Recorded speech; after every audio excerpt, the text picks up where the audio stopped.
یہ کہہ کر وہ ایک دم دروازے کی طرف بھاگی اور غیاث اللہ کا کہکہا فضا میں گونج اٹھا۔ بھاگ گئی سسری کہیں کی۔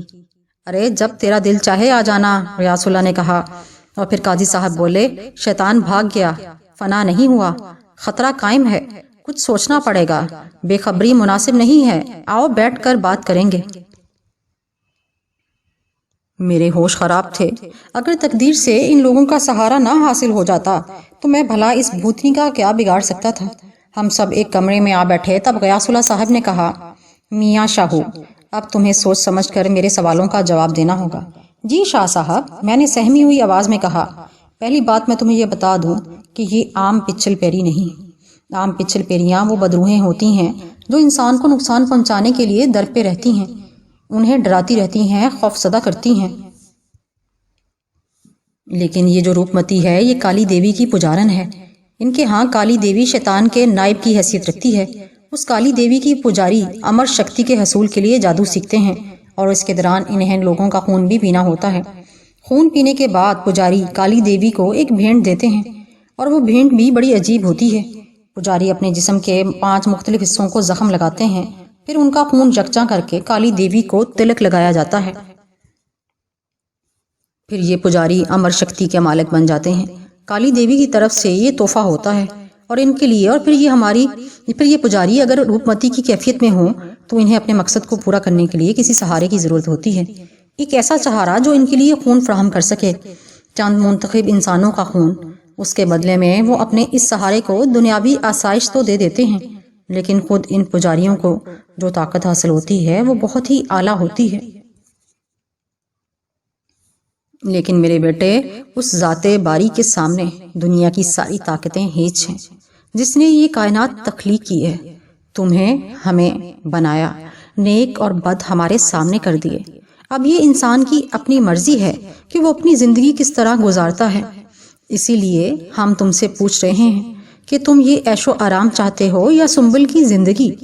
مرشد، میں ہر حال میں صرف اور صرف اپنی سنبل کی زندگی چاہتا ہوں۔ تو پھر ٹھیک ہے، ابھی اور اسی وقت یہ جگہ چھوڑ دو، اس حرام کی کمائی سے خریدی ہوئی ہر چیز، یہاں تک کہ یہ کپڑے بھی۔ قاضی صاحب کا کوئی جوڑا پہن لو، لیکن یہ کپڑے اتار دو، کیونکہ یہ مورتی کی کمائی ہے، تمہاری محنت کی نہیں۔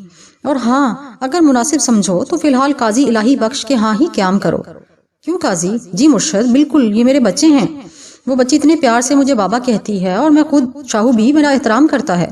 یہ دونوں مجھے بہت عزیز ہیں، میرا پورا گھر حاضر ہے ان کے لیے۔ شاہو، ایک بار پھر سوچ لو۔ مرشد، اب آپ میرے فیصلے آپ لوگوں نے کرنے ہیں، بس اس سے زیادہ اور کیا کہہ سکتا ہوں۔ چلو پھر اٹھو، یہاں سے نکل چلو، غیاث اللہ نے کہا، اور ہم تینوں اس کمرے سے باہر نکل آئے، اور لوگوں نے یہ گھر بھی چھوڑ دیا۔ اس کے بعد ہم لوگ قاضی صاحب کے گھر پہنچ گئے۔ سب سے پہلے غیاث اللہ صاحب نے سنبل کا جائزہ لیا، پھر وہ کہنے لگے، یہ صبح تک ہوش میں آ جائے گی۔ روپ متی نے اصل میں اسے صرف اس لیے بے ہوش کیا تھا کہ یہ لڑکی تمہارے کام میں مزاحمت نہ کرے۔ رات سے لے کر آج دوپہر تک کسی بھی وقت تم اپنا کام آسانی سے کر لو، لیکن تم نے ایسا نہیں کیا، اور اب اس کے جادو کا اثر صرف آج رات اور قائم رہے گا۔ صبح یہ ہوش میں آ جائے گی، لیکن خبردار اس کو کچھ نہ بتایا جائے۔ لیکن مرشد، اسے ہوا کیا ہے؟ مہرونسا بیگم جو اب تک خاموش کھڑی تھیں بولیں، کچھ نہیں بہن، بیچارے بچے آسیب کا شکار ہیں، لیکن ٹھیک ہو جائے گا، سب کچھ ٹھیک ہو جائے گا، غیاث اللہ صاحب نے کہا۔ قاضی صاحب کہنے لگے، ہاں بیگم، بس ذرا وہ گھر کچھ ٹھیک ہے نہیں ہے، بچے ہمارے ساتھ ہی رہیں گے، لیکن اب تم سے ایک درخواست ہے کہ سنبل کو یہ سب نہ بتانا، اس میں ان بچوں کی ہی بھلائی ہے، میرے لیے ان بچوں کی زندگی سے بڑھ کر اور کیا ہو سکتا ہے؟ جیسا آپ چاہتے ہیں ویسا ہی ہوگا۔ بیگم، اب چائے ہو جائے بھئی۔ ابھی لائی، مہرونسا بیگم نے کہا، اور چائے بنانے کچن کی طرف چل پڑی۔ ہم تینوں ڈرائنگ روم میں آ بیٹھے تھے۔ غیاث اللہ صاحب کہنے لگے، قاضی، وہ کمبخت اتنی آسانی سے نہیں مانے گی، وہ صرف اسی لیے بھاگی ہے کہ اس سے اس مقابلے کی امید نہ تھی، لیکن اب وہ زیادہ غضبناک ہو جائے گی، اس کے لیے کوئی مستقل انتظام کرنا پڑے گا تاکہ وہ بالکل ہی فنا ہو جائے، کیونکہ شاہو کے علاوہ وہ کسی اور کو بھی اس کام کے لیے تیار کر سکتی ہے۔ لیکن ایک اور بات جو ہمارے حق میں جاتی ہے وہ یہ ہے کہ شاہو نے اس مورتی کو حاصل کرنے کے لیے بڑی دلیری اور ہمت کا ثبوت دیا، اور اتنی ہی دلیری سے اس سے پیچھا چھڑا لیا، لیکن دوسرا کوئی شخص اس جاب کے دوران ڈگمگا سکتا ہے، اور اگر وہ ڈگمگا گیا تو روپمتی کے پاس اور کوئی ایسی چیز نہیں جس کے ذریعے وہ کسی اور کو لالچ دے کر راضی کر سکے۔ اس روپمتی کا منصوبہ ادھورا ہی رہے گا۔ اس دوران انشاءاللہ ہم کوئی نہ کوئی حل نکال لیں گے اور اس کا خاتمہ کر دیں گے۔ جی مرشد، یقیناً۔ اور اس دوران تم لوگوں کو بھی صبر سے کام لینا ہوگا۔ اس دوران اس لڑکی کو بھی کچھ نہ بتایا جائے، نہ اسے تنگ کیا جائے۔ اور ہاں قاضی، ہمیں کچھ دنوں کے لیے جانا ہوگا۔ کہاں مرشد؟ بس کچھ کام بھی ہے اور کچھ عمل بھی کرنے ہیں۔ اسی سلسلے میں تم لوگ اطمینان رکھو اور تمہارا وہ کچھ نہیں بگاڑ سکے گی۔ ہمت اور صبر سے کام لینا، ہم تھوڑے دنوں میں واپس آئیں گے۔ ٹھیک ہے قاضی صاحب نے کہا۔ غیاث صاحب بولے، اور سناؤ لڑکے، اللہ کے نزدیک محنت کی کمائی سب سے زیادہ پسندیدہ ہے اور محبت کرنے والا اللہ کا دوست ہے۔ چنانچہ تم بھی محنت کر کے روٹی روزی کماؤ، اسی میں برکت ہے اور خیر بھی۔ جی مرشد، میں نے جواب دیا۔ پھر چائے آ گئی تھی۔ چائے پینے کے بعد غیاث اللہ صاحب اٹھ کر کھڑے ہو گئے۔ اچھا قاضی، اب ہمیں اجازت دو، انشاءاللہ جلد ہی ملاقات ہوگی۔ مرشد صاحب، کھانا تو کھا کے جاتے۔ میرا اپنا ہی گھر ہے قاضی، کھانا پھر سے ہی۔ پھر غیاث اللہ صاحب چلے گئے تھے۔ قاضی صاحب کہنے لگے، میاں شاہو کچھ دیر آرام کر لو، پھر کھانا کھائیں گے۔ اور ہاں، پریشان ہونے کی ضرورت نہیں، اب غیاث اللہ ہمارے ساتھ ہیں۔ اللہ تعالیٰ نے بالکل مناسب وقت انہیں ہماری مدد کے لیے بھیجا ہے، اور اب انشاءاللہ ہماری ہر مشکل حل ہو جائے گی۔ جی قاضی صاحب، میں نے اتنا ہی کہا تھا۔ پھر میں قاضی صاحب کے بتائے ہوئے کمرے میں ایک مسحری پر جا لیٹا تھا۔ شکر ہے میرے معبود، تو نے مجھے بچا لیا۔ ہاں، پہلے ہی مرحلے پر مجھے بچا لیا، اور روپمتی کے ناپاک عزائم خاک میں مل گئے۔ رہنمائی ہوئی تھی قدرت کی طرف سے، ورنہ نہ جانے کس کس کے خون سے ہاتھ رنگنے پڑتے۔ وہ لوگ بھی میری سنبل کی طرح بے گناہ ہوتے، بے قصور ہوتے، لیکن شکر کرتا ہوں کہ میں بچ گیا۔ پھر ایسے نیک لوگ ملے ہیں کہ مجھے کہ بس ان کی مہربانیاں ہی ختم نہیں ہو رہی۔ ہر طرح سے تعاون کیا تھا انہوں نے ہمارے ساتھ، بڑی مدد کی تھی، اور میں یہ سوچ رہا تھا کہ کاش ہمیں بھی ان کی خدمت کا موقع ملے اور ہم دونوں ان کی خوب خدمت کریں۔ انہی سوچوں میں کافی دیر تک میں اسی طرح مسحری پر لیٹا رہا۔ پھر قاضی صاحب آ گئے۔ چلو بھائی، کھانا تیار ہے، منہ ہاتھ دھو کر آ جاؤ۔ میں نے ہاتھ منہ دھویا، پھر قاضی صاحب کے ساتھ کھانے کے کمرے کی طرف چل پڑا۔ بڑا ہی پرتکلف کھانا تھا، پوری میز سجی ہوئی تھی، طرح طرح کے کھانے چنے ہوئے تھے۔ میں قاضی صاحب کے ساتھ والی کرسی پر جا بیٹھا۔ قاضی صاحب نے ایک ڈونگے سے سالن میری پلیٹ میں ڈالا، دوسری پلیٹ میں روٹیاں رکھی، پھر خود بھی سالن ڈالنے لگے۔ مہرالنساء بیگم بھی ایک دوسری کرسی پر موجود تھی۔ پھر قاضی صاحب کہنے لگے، شروع کرو بیٹا، لیکن میں اسی طرح خاموش بیٹھا رہا۔ شروع کرو بیٹا شاہو۔ میں نے گردن جھکا لی تھی، میری آنکھوں سے آنسو ٹپ ٹپ بہنے لگے۔ قاضی صاحب نے میرا ہاتھ پکڑتے ہوئے کہا، دیکھو شاہو بیٹا، میں تمہارے دل کی کیفیت سے بخوبی واقف ہوں۔ پہلی بات تو یہ کہ تم یہ سمجھتے ہو کہ ہم تم پر احسان کیے جا رہے ہیں اور تم ان کے بوجھ تلے دبے جا رہے ہو۔ تو بیٹا، ہم نے دل سے آپ دونوں کو بیٹا بیٹی تسلیم کیا ہے۔ اب تم دونوں ہماری اولاد ہو، اور اولاد کے لیے کچھ کرنا اس پر احسان نہیں ہوتا، اس لیے کوئی ایسا خیال دل میں نہ لانا۔ دوسرا یہ کہ تم سنبل کی طرف سے پریشان ہو تو بیٹا ہم لوگ بھی اس کے لیے اتنے ہی فکر مند ہیں۔ لیکن جیسا کہ غیاث اللہ صاحب نے کہا کہ اسے کل صبح تک ہوش آ جائے گا، اور یہ بھی اطمینان رکھا جائے کہ روپمتی اسے کوئی نقصان نہیں پہنچا سکتی، تو بیٹے انشاءاللہ ایسا ہی ہوگا، اور تم دیکھنا کہ روپمتی بھی اپنے انجام کو پہنچے گی اور انشاءاللہ فنا ہو جائے گی۔ چنانچہ صرف جسم کی ضرورت کی خاطر تھوڑا بہت کھا لو اور خود کو سنبھالنے کی کوشش کرو۔ تم ہمت ہار گئے تو سنبل کا کیا ہوگا؟ اور جس کے لیے تم نے سب عیش و آرام ٹھکرا دیے، اب کیا اسے دوبارہ ذہنی مصیبت میں گرفتار کرنا چاہتے ہو؟ نہیں نہیں قاضی صاحب، ہرگز نہیں۔ تو پھر بیٹا خود کو سنبھالو، تھوڑا سا صبر کرو، سب ٹھیک ہو جائے گا، انشاءاللہ سب ٹھیک ہو جائے گا۔ چلو شاباش، کھانا کھاؤ، قاضی صاحب نے محبت سے کہا، اور میں نے آنسو پونچھ لیے، اور پھر میں کھانے میں مصروف ہو گیا۔ پھر دن گزر گیا، اور اب ہمیں سنبل کے ہوش میں آنے کا بے چینی سے انتظار تھا۔ پھر دوسری صبح سنبل ہوش میں آ گئی تھی۔ اس وقت مہرالنساء بیگم اس کے قریب ہی تھیں۔ انہوں نے آ کر بتایا کہ سنبل ہوش میں آ گئی اور مجھے پکار رہی ہے۔ میں پھرتی سے کھڑا ہو گیا، لیکن قاضی صاحب نے میرا ہاتھ پکڑ لیا۔ میں نے ان کی طرف دیکھا۔ صبر، تحمل، قاضی صاحب نے کہا، جی قاضی صاحب میں سمجھتا ہوں۔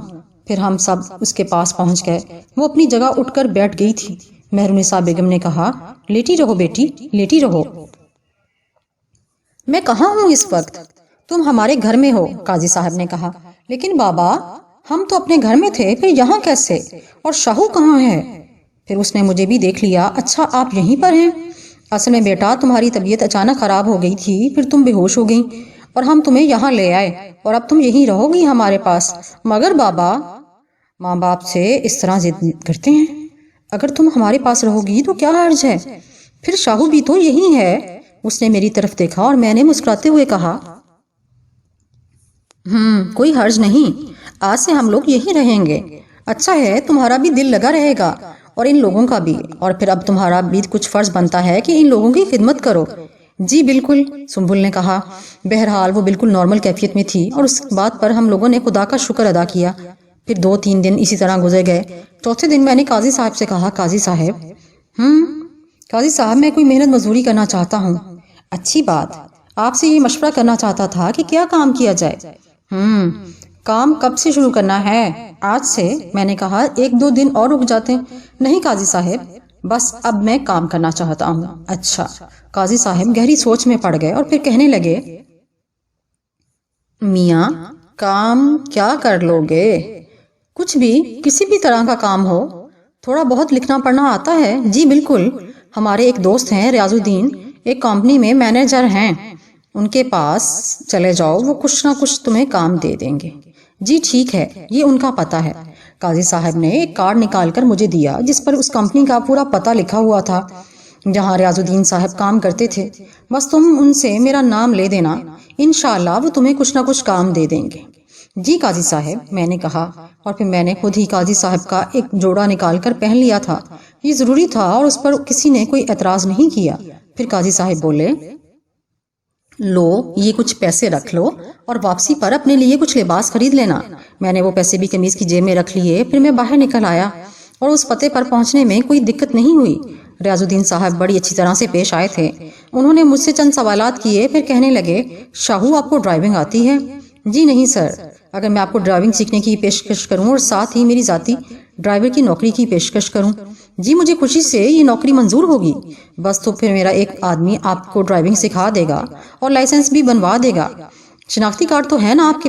ہاں جی نہیں، خیر وہ بھی بن جائے گا، آپ فکر نہ کریں۔ اس کے بعد ایک آدمی نے سارا دن مجھے ڈرائیونگ سکھائی۔ وہ مجھے ایک میدان میں لے گیا اور وہاں مختلف اسباق اور اصول بتاتا رہا اور میں اس کی مشق کرتا رہا۔ شام کو واپس آ کر میں نے قاضی صاحب کو بتایا اور وہ بھی مطمئن ہو گئے۔ پھر 2-3 دن میں کافی رواں ہو گیا تھا۔ چوتھے دن ریاض الدین صاحب نے مجھے اپنے آفس بلایا۔ کہنے لگے، یہ گاڑی کی چابی لو اور گھر چلے جاؤ، بیگم صاحبہ کو بتا دینا، اور یہ گھر کا ایڈریس ہے۔ انہوں نے کاغذ کی ایک چٹ مجھے پکڑا دی جس پر گھر کا پتہ لکھا ہوا تھا۔ سر وہ میرا لائسنس؟ ارے ہاں لائسنس، ریاض الدین صاحب نے کہا، اور پھر میز کی دراز سے شناختی کارڈ اور لائسنس نکال کر میرے حوالے کر دیا۔ ٹھیک ہے، جاؤ اور کام کا آغاز کرو۔ میں انہیں سلام کر کے باہر آ گیا تھا۔ پھر میں گاڑی لے کر گھر پہنچ گیا تھا۔ بیگم صاحبہ روایتی قسم کی خاتون تھیں، چند ایک سوالات کیے اور مطمئن ہو گئیں۔ بہرحال میں نے کام شروع کر دیا تھا۔ پھر 1 ہفتے کے بعد ریاض الدین صاحب نے مجھے ایک لفافہ دیتے ہوئے کہا، بھائی یہ ایڈوانس تنخواہ ہے، 1 مہینے کی تمہاری بھی ضرورتیں ہوں گی، اس لیے ہم نے سوچا کہ تمہیں تنخواہ ایڈوانس ہی دے دیں۔ جی بہت شکریہ، میں نے کہا۔ گھر آ کر میں نے وہ لفافہ مہرونسا بیگم کے حوالے کر دیا تو وہ بولیں، کیا ہے یہ؟ تنخواہ ہے میری، تو تم رکھو۔ اب آپ غیروں والی باتیں کر رہی ہیں۔ بالکل صحیح کہہ رہا ہے شاہو، رکھ لیجئے، قاضی صاحب نے کہا۔ سنبل بات سے بہت خوش ہوئی تھی۔ اب وہ زیادہ تر چپ رہتی تھی، میں بھی اس سے زیادہ بات نہیں کرتا تھا۔ ویسے بھی اب مجھے صرف روپمتی کے خاتمے کا انتظار تھا اور غیاث اللہ کا منتظر تھا کہ کب وہ واپس آئیں اور کب روپمتی کا خاتمہ ہو۔ پھر ایک دن بڑا عجیب واقعہ ہوا۔ ریاض الدین صاحب کے گھر والوں کو میں اچھی طرح پہچانتا تھا۔ ان کے 2 بیٹے اور ایک بیٹی تھی۔ بیٹے چھوٹے چھوٹے تھے اور اسکول میں پڑھتے تھے، البتہ بیٹی جوان تھی لیکن وہ بھی کالج جاتی تھی۔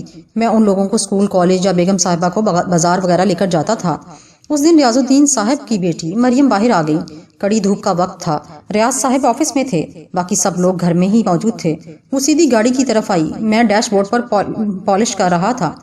قریب آ کر اس نے کہا، شاہو جی مریم بی بی چلنا ہے ذرا۔ کہاں مریم بی بی؟ بس اپنی ایک دوست کے پاس جانا ہے، گاڑی سٹارٹ کرو۔ یہ چوکی دار کہاں سو گیا؟ چلو گیٹ میں کھول دیتی ہوں، اس نے کہا اور گیٹ کھول دیا۔ میں نے گاڑی ریورس کر کے باہر نکالی۔ مریم نے گیٹ بند کیا اور گاڑی میں آ بیٹھی۔ راستہ میں بتاتی رہوں گی، فی الحال سیدھے چلو۔ جی ٹھیک ہے، میں نے جواب دیا۔ کار مختلف راستوں سے ہوتی ہوئی شہر سے باہر جانے والی سڑک پر آ گئی تھی۔ میں نے چونک کر کہا، بی بی جی چلتے رہو، بس تھوڑا سا اور چلنا ہے۔ تھوڑی ہی دور چل کر اس نے ایک جگہ گاڑی رکوا لی۔ سنسان سا علاقہ تھا، آس پاس اکا دکا گھر بسے ہوئے تھے۔ پھر میں نے بیک مرر میں دیکھا، وہ چہرہ خدا کی پناہ! کار کی پچھلی سیٹ پر مریم موجود نہیں تھی، بلکہ اس کی جگہ پہ روپ متی بیٹھی ہوئی تھی۔ پھر اس کی آواز سنائی دی، ارے بالک، روپ متی سے کیسے پیچھا چھوٹے گا تیرا؟ روپ متی تو پاتال کی گہرائیوں تک تیرا پیچھا کرے گی۔ دھوکا کیا ہے تو نے میرے ساتھ پاپی، دھوکا کیا ہے۔ ارے کیا جاتا تیرا اگر تو مجھے اس لڑکی کا خون دے دیتا؟ سنسار کے سارے عیش تیرے قدموں میں ہوتے، ایک سے ایک حسین لڑکی تیرے قدموں میں ہوتی، پر نہیں، بجائے اس کے کہ تو میری بات مانتا تو ان پاپیوں کے بھیر میں آ گیا۔ خیر انہیں بھی دیکھ لوں گی میں، پہلے تجھ سے نبٹنا ہے۔ تو مجھے خون لا کر دے گا، اس لڑکی سنبل کا خون، اور اگر تو نے ایسا نہ کیا تو میں تجھے نہیں چھوڑوں گی، تیرا جینا حرام کر دوں گی، سمجھا؟ جینا حرام کر دوں گی تیرا۔ خوف کے مارے میرے ہاتھ پاؤں پھولے جا رہے تھے، چیخنا چاہتا تھا میں، لیکن منہ سے کوئی آواز نہیں نکل رہی تھی۔ پھر اچانک ہی میں نے دروازہ کھولا اور باہر نکل آیا، اور وہ جلدی سے دروازہ کھول کر نیچے اتر آئی تھی۔ میں نے نیچے اترتے ہی ایک جانب دوڑ لگا دی، وہ بھی میرے پیچھے آنے لگی، پوری قوت سے شور مچاتی، چیختی چلاتی وہ میرے پیچھے آ رہی تھی۔ ارے کہاں جائے گا بچ کر، کہاں جائے گا؟ میں بھاگتا رہا، پھر اچانک ہی ایک پتھر سے ٹکرا کر گر گیا۔ گرتے ہی میں نے پلٹ کر دیکھا، اس کا چہرہ اب وہ اپنے اصل روپ میں تھی، لٹکی ہوئی زبان، لمبے لمبے دانت، کھال لٹکی ہوئی۔ اس خلیوں کو دیکھ کر میں اپنی اس تکلیف کو بھول گیا جو گرنے کی وجہ سے میرے پاؤں میں ہو رہی تھی۔ پھر میں نے اٹھ کر بھاگنا شروع کر دیا۔ پھر دور سے ایک بس آتی ہوئی نظر آئی، یہ غالباً شہروں کے درمیان چلنے والی بس تھی۔ میں بھاگ کر سڑک کے درمیان آ گیا اور دونوں ہاتھوں سے بس کو رکنے کا اشارہ کرنے لگا۔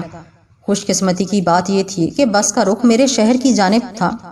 بہرحال ڈرائیور نے بس روک لی اور کنڈکٹر نیچے اتر آیا۔ بھائی کیا اوپر جانے کی بہت جلدی ہے؟ نہیں بس مجھے شہر پہنچنے کی جلدی ہے۔ اچھا چلو بیٹھو گاڑی میں، اس نے کہا اور میں لپک کر بس میں چڑھ گیا۔ پھر میں نے کھڑکی سے اس جگہ دیکھا جہاں سے روپ متی میرے پیچھے آ رہی تھی، لیکن اب وہاں کچھ نہیں تھا۔ بہرحال جیب میں پیسے موجود تھے، ایک مناسب جگہ بس نے مجھے اتار دیا تھا۔ یہاں سے میں نے ریاض الدین صاحب کے ہاں جانے کے لیے دوسری بس پکڑی اور وہاں پہنچ گیا۔ چوکی دار نے مجھے دیکھتے ہی کہا، او تو کدھر گیا تھا؟ بی بی صاحب کو باہر جانا تھا، تم بغیر بتائے چلا گیا۔ ابھی کچھ بتانے کا وقت نہیں ہے، مجھے بڑی بی بی سے ملنا ہے۔ وہ تو چلا گیا، کہاں؟ جہاں انہیں جانا تھا۔ اگر کوئی ضروری کام ہے تو چھوٹی بی بی سے مل لو۔ کس سے؟ میں نے چونک کر کہا، مریم بی بی سے، اور کس سے؟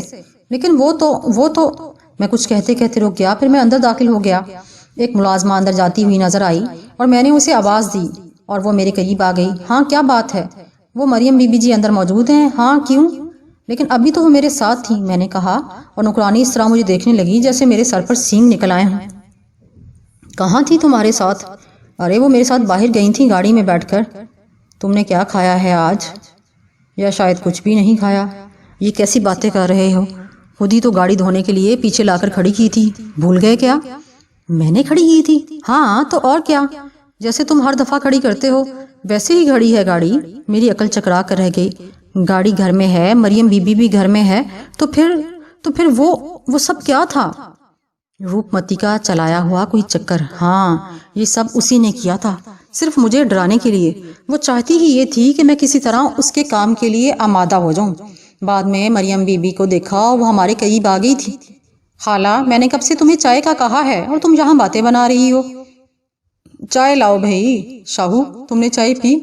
نہیں مریم بی بی، میں نے جواب دیا۔ میں اب بھی حیرانی سے اس کی شکل دیکھ رہا تھا۔ اچھا چلو پی لینا چائے، خالہ میرے بعد اسے بھی چائے دے دینا، ٹھیک ہے؟ جی بیگم جی، اس نے کہا اور مریم واپسی کے لیے مڑ گئی۔ میں نے دل میں خدا کا شکر ادا کیا کہ کم از کم اس عذاب سے نجات مل گئی کہ مریم اور گاڑی دونوں موجود ہیں۔ پھر میں نے فیصلہ کیا کہ یہ نوکری چھوڑ دینی چاہیے، ورنہ کہیں میری وجہ سے اس گھر کے مکینوں پر کوئی مصیبت نہ پڑے۔ چنانچہ جب بیگم صاحبہ واپس آ گئیں تو میں نے ان سے کہا، بیگم صاحبہ، آپ لوگوں نے مجھے بہت پیار دیا، میرا ہر طرح سے خیال رکھا، آپ کو چھوڑنے کو جی نہیں چاہتا، لیکن مجھے اب دوسرے شہر جانا ہے، وہاں میری نوکری کا انتظام ہو گیا ہے۔ بیگم صاحبہ نے حیرانی سے مجھے دیکھا، پھر بولیں، شاہو، اس طرح اچانک؟ جی بی بی جی، بس مجھے جانا ہے۔ اچھا، جیسے تمہاری مرضی، بیگم صاحبہ نے کہا، اور میرا حساب کتاب کر کے بقایا جات میرے حوالے کیے اور وہاں سے میں نکل آیا۔ کم وقت میری جان کے پیچھے پڑ گئی تھی، اب وہ اس طرح مجھے مجبور کرے گی کہ میں اس سے ڈر جاؤں، گھبرا جاؤں، لیکن میں اب پکا ارادہ کر چکا تھا کہ چاہے کچھ بھی ہو میں اس کا کام نہیں کروں گا۔ بس دل میں ایک ہی ڈر تھا کہ وہ کم وقت کہیں سنبل کو کوئی نقصان نہ پہنچائے۔ بہرحال حلیہ تو وہی گھر میں درست کر لیا تھا، پھر ایک ہوٹل میں جا بیٹھا، نسبتاً بہتر ہوٹل تھا۔ میں نے ایک کونے کی میز منتخب کی اور وہاں جا بیٹھا۔ ایک بیرا میری طرف لپک کر آیا، جی صاحب، چائے؟ اچھا صاحب، اس نے کہا اور چلا گیا تھا۔ پھر میں اپنی سوچوں میں گم ہو گیا۔ تھوڑی دیر کے بعد بیرے نے چائے لا کر میز پر رکھ دی، لیکن اس کے ناخن 1.5 انچ لمبے تھے، کالے سیاہ ناخن۔ میں نے اس کی شکل دیکھی اور ایک بار پھر خوفزدہ ہو گیا۔ اس کے چہرے کے نقوش بدل گئے تھے اور اب روپمتی کا وہی بھیانک چہرہ میرے سامنے تھا۔ میرے حلق سے دہشت بھری آواز نکلی، ارے کوئی ہے، ارے ہٹاؤ اسے ہٹاؤ یہاں سے۔ دوسرے میزوں پر بیٹھے لوگ میری طرف متوجہ ہو گئے۔ پھر ایک اور بیرا میری طرف آ گیا، جی صاحب، کیا بات ہے، کیا ہو گیا؟ یہ اس کا چہرہ۔ میرے منہ سے الفاظ نہیں نکل پا رہے تھے۔ کیا ہوا اسے صاحب؟ یہ اس کے ہاتھ، اس کے ناخن۔ میں نے پھر کہا، اور پہلے والے بیرے نے اپنے ہاتھ دیکھے اور پھر انہوں نے مجھے دیکھا۔ پھر دوسرے بیرے نے کہا، پہلی دفعہ اتنا ماڈرن سائن دیکھا ہے، دیکھو یہ کھانے کو بھی مانگے تو دے دینا، بیچارہ وہی ہے۔ دوسرے بیرے نے انگلی سر کے قریب لا کر اشارہ کیا اور میں غصے سے اٹھ کر کھڑا ہو گیا۔ پھر میں وہاں سے باہر نکل آیا۔ روپمتی جگہ جگہ میرے سامنے آ رہی تھی۔ ظاہر ہے ان بیچاروں کا تو کوئی قصور نہیں تھا۔ لوگ مجھے باہر جاتے ہوئے حیرانی سے دیکھ رہے تھے اور وہ دونوں بیرے میرے منہ پر ہاتھ رکھ کر دبی دبی ہنس رہے تھے۔ بہرحال یہ سب تو ہونا تھا۔ ظاہر ہے کہ عام پچھل پیری سے واسطہ نہیں پڑا تھا، کوئی بہت ہی خطرناک بلا تھی، یہ کوئی بری طاقت جو کالی دیوی کی پجارن تھی، اور اس نے جو عہد کیا تھا کہ وہ مجھے نہیں چھوڑے گی، ہر جگہ میرا پیچھا کرے گی۔ پھر میں گھر پہنچ گیا۔ قاضی الہی بخش گھر میں موجود نہیں تھے۔ ہاں، البتہ مہرالنساء بیگم سے ضرور ملاقات ہوئی تھی۔ انہوں نے کہا، کھانا لگا دوں بیٹا؟ نہیں، بھوک نہیں ہے۔ کیا ہوا، کیا طبیعت خراب ہے؟ جی بالکل، بس راستے میں نے کچھ برگر کھا لیا تھا، اس لیے بھوک نہیں لگ رہی، میں نے کہا، اور مہرالنساء بیگم مطمئن ہو گئیں۔ پھر میں اپنے کمرے میں آ گیا تھا۔ سنبل ایک آرام دہ کرسی پر دراز تھی، اس کی آنکھیں بند تھیں۔ میں نے آواز دی، سنبل، کیا تم سو رہی ہو؟ نہیں، اس نے کہا۔ تمہاری طبیعت تو ٹھیک ہے نا؟ ہاں بالکل۔ اچھا ایک بات سنو، میں نے آہستہ سے کہا۔ اس کے سامنے نہ جانے میں کیوں خود کو ہلکا پھلکا محسوس کرتا تھا، جیسے ساری تکلیفیں پریشانیاں ختم ہو گئی ہوں۔ میری بات کے جواب میں اس نے آنکھیں کھول دی تھی، لیکن اتنی بھیانک آنکھیں، ان میں تو پتلیاں ہی نہیں تھیں، بس آنکھوں کے ڈیلے نظر آ رہے تھے۔ اس نے کہا، ہاں شاہو، تم کچھ کہہ رہے تھے، کہو نا۔ وہ اٹھلائے ہوئے لہجے میں بول رہی تھی اور میں خوفزدہ انداز میں اس کی شکل دیکھ رہا تھا۔ پھر اس نے جھٹکے سے اپنی گردن کرسی کی پشت سے ہٹا لی اور چہرہ میرے قریب لا کر بولی، بول کمینے، بول، کیا کہہ رہا تھا تو اپنی اس محبوبہ سے؟ شادی کرے گا اس سے؟ ہاں، لے کر شادی، اس نے مجھے انگوٹھا دکھاتے ہوئے کہا۔ اس کے ناخن اس طرح بڑے ہوئے تھے۔ پھر وہ بولی، بول نہ رے، کتنی بےتاب ہے تیری محبوبہ تیری باتیں سننے کے لیے، کتنی بے قرار ہے، تڑپ رہی ہے تیری باتیں سننے کے لیے، بول کتے، بول نا۔ یہ تو روپمتی کی آواز تھی۔ وہ کتیا یہاں تک پہنچ گئی تھی، لیکن پھر مجھے غیاث اللہ صاحب کی بات یاد آئی۔ انہوں نے کہا تھا کہ روپمتی سنبل کو کوئی نقصان نہیں پہنچائے گی، بس صبر اور ہمت سے کام لینا ہوگا۔ چنانچہ میں ہمت کر کے میں نے کہا، روپمتی، کیا ہے رے کتے؟ ہاں، میں کتا ہوں، ذلیل ہوں، میں نے تیرے کہنے پر عمل نہیں کیا ہے نا، تیری بات نہیں مانی، تجھے دھوکہ دیا، یہی بات ہے نا؟ بڑی دیر سے سمجھا تو؟ ہاں سمجھ گیا ہوں روپمتی، سمجھ گیا ہوں۔ تو پھر اب کیا ارادہ ہے تیرا؟ ارادہ یہی ہے کہ تو اب مجھے کتنا ہی ڈرا لے، دھمکا لے، میں تیرا یہ کام نہیں کروں گا، مار دوں گی، دیکھ اس لڑکی کو مار دوں گی میں۔ ارے جا جا، تو اگر اس لڑکی کو مار سکتی تو یہ کب کی مار چکی ہوتی، لیکن اس کو مارنے کے لیے بھی تجھے میرے سہارے کی ضرورت ہے۔ کتنی کمزور ہے تو روپمتی۔ دیکھ لونڈے، منہ نہ لگ میرے منہ نہ لگ، میں منہ کہاں لگ رہا تیرے، تو ہی میرے پیچھے پڑی ہے۔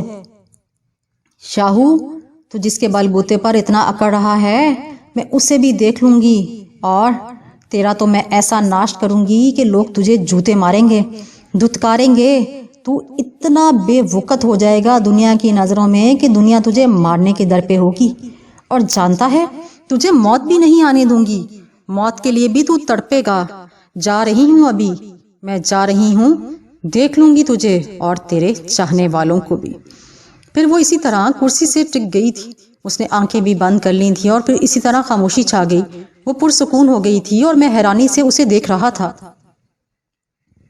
کیا تماشا ہے! پھر اچانک ہی سنبل نے آنکھیں کھول دیں، لیکن اب اس کی آنکھیں اصل کیفیت میں تھیں۔ مجھے دیکھ کر کہنے لگی، تم کب آئے ہو شاہو؟ میں اس کی بدلی ہوئی کیفیت پر حیران تھا، لیکن خود کو سنبھالنا ضروری تھا، چنانچہ میں نے کہا، بس ابھی آیا ہوں، تم آرام کر رہی تھی اس لیے تمہیں جگانا مناسب نہیں سمجھا۔ اچھا، اس نے کہا، پھر کرسی سے اٹھ کر باتھ روم گئی، ہاتھ منہ دھویا اور میرے پاس آ بیٹھی۔ شاہو، تم کچھ پریشان سے لگ رہے ہو، بات کیا ہے آخر؟ کچھ نہیں، کچھ بھی تو نہیں۔ پھر بھی میں نے کہا نا بھئی کوئی بات نہیں، تم آنٹی کی مدد کیا کرو، بیچاری سارا دن اکیلی کام کاج کرتی ہیں۔ شاہو، میں تو بہت کہتی ہوں، لیکن بس وہ کہتی ہیں کہ ابھی آرام کرو، کام کے لیے ساری عمر پڑی ہے، نئی نویلی دلہن ہو، نئی دلہنیں اس طرح کام تھوڑی کرتی ہیں۔ بہرحال کافی دیر تک سنبل نے مجھ سے باتیں کی تھی، پھر قاضی الہی بخش صاحب آ گئے، کچھ دیر تک ادھر ادھر کی باتیں ہوتی رہیں، پھر میں نے اکیلے میں قاضی صاحب کو آج کے تمام واقعات سنائے تو وہ بھی سوچ میں پڑ گئے۔ پھر کافی دیر کے بعد مجھ سے کہنے لگے، بیٹا ہماری ایک بات مانو گے؟ جی قاضی صاحب۔ سنبل کو اس کمرے میں تنہا چھوڑ دو، بلکہ اب اسے کچھ دنوں کے لیے اس کمرے میں بند کرنا پڑے گا، وہ کمبخت صرف تمہیں تنگ کرنے کے لیے یہ حرکتیں کر رہی ہے۔ غیاث اللہ صاحب بھی پتہ نہیں کہاں ہیں، اپنے ٹھکانے پر بھی نہیں ہیں، عزیزوں کے ہاں بھی معلوم کرایا ہے لیکن وہاں بھی نہیں ہیں۔ ہم نے فقط خیریت کے لیے ان کے پاس جانا چاہا تھا، لیکن وہ کہیں ہوتے تو ہم جاتے ان کے پاس، ان کا بھی کہیں پتہ نہیں چل رہا ہے۔ بہرحال جب تک مرشد واپس نہ آئیں یہ تو کرنا پڑے گا، اسی میں ہم سب کی بھلائی ہے۔ جو کچھ نہ ہوتا کم تھا، اب سنبل کو بند بھی کرنا پڑے گا۔ یہ سب مصیبتیں اس پر میری وجہ سے ہی تو نازل ہوئی تھیں، بیچاری معصوم لڑکی اب نہ جانے کن کن مصیبتوں کا شکار ہو گئی۔ بہرحال ہم لوگوں نے اس کا جائزہ لیا، وہ اسی طرح دوبارہ کرسی پر آنکھیں بند کیے لیٹی ہوئی تھی۔ ہم لوگوں نے تمام کھڑکیاں اچھی طرح بند کیں، ویسے بھی کھڑکیوں پر باہر سے لوہے کی جالیاں لگی ہوئی تھیں اور ان پر لاک لگا ہوا تھا۔ میرا دل اندر سے خون کے آنسو رو رہا تھا۔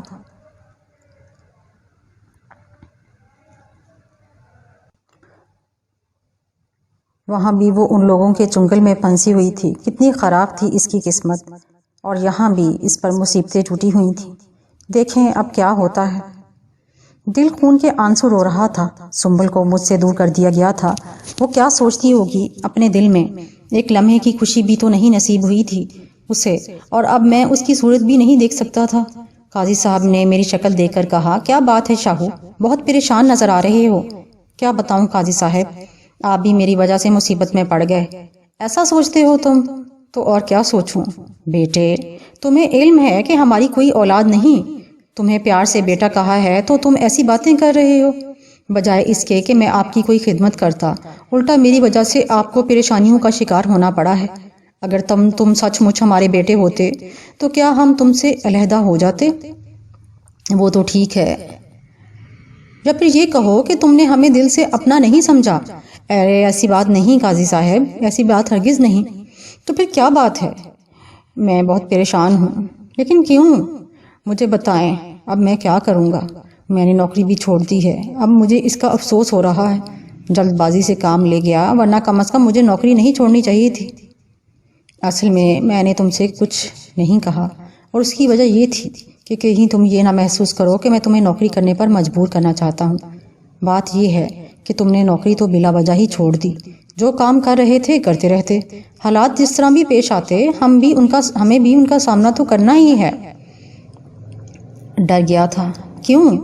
یہ سوچ کر کہیں ان معصوم لوگوں کو میری وجہ سے کوئی نقصان نہ پہنچ جائے۔ وہاں سب لوگ بہت اچھے تھے، بیگم صاحبہ، مریم بی بی، تمام لوگ۔ اتنے لوگوں کو اگر میری وجہ سے کوئی پریشانی ہو جاتی تو میں اپنے آپ کو کبھی معاف نہیں کر سکتا تھا قاضی صاحب۔ لیکن بیٹا، اب زندگی جس طرح گزارنے کا فیصلہ کر لیا ہے تم نے، اس کے تحت تمہیں کہیں نہ کہیں تو نوکری کرنی ہی پڑے گی، یا پھر واپس اپنی دنیا میں جاؤ گے۔ خدا نہ کرے قاضی صاحب، کچھ بھی ہو جائے، چاہے میں کوڑی بھی ہو جاؤں، سڑکوں پر کیوں نہ آنا پڑے، میں اس کمبخت کی بات نہیں مانوں گا۔ وہ مجھ سے میرا ایمان چھیننا چاہتی ہے قاضی صاحب۔ میں بہت معمولی سا آدمی ہوں، میں نے فقیروں کے درمیان زندگی گزاری ہے، لیکن یہ بات طے ہے کہ میرے دل میں اپنے مذہب کا جو مقام ہے میں اسے کبھی نہیں چھوڑ سکتا۔ اس شیطان صفت عورت کو کم از کم میں اس کے اس مقصد میں کامیاب نہیں ہونے دوں گا۔ پتہ نہیں اس نے میرا ہی انتخاب کیوں کیا، یہ کام وہ کسی اور سے بھی کرا سکتی تھی، اب یہ تو اللہ ہی جانے۔ لیکن بہرحال امتحان تو ہر شخص کا ہوتا ہے، اب تو یہ تمہارا امتحان ہے، اور دیکھنا یہی ہے کہ تم اپنے امتحان میں کس حد تک پورے اترتے ہو۔ تمہیں صرف اور صرف حلال کی روزی کمانی ہے۔ بہرحال ادھر کے معاملات تم مجھ پر چھوڑ دو۔ تم کیا سمجھتے ہو میں بے وقوف ہوں؟ تمہاری بہت دنیا میں نے بھی دیکھی ہے۔ پہلی بار تمہارے گھر میں داخل ہوا تو مجھے کسی بدروح کی بدبو آ گئی تھی، اور میں نے سمجھ لیا تھا کہ اس گھر پر کوئی بری روح مسلط ہے۔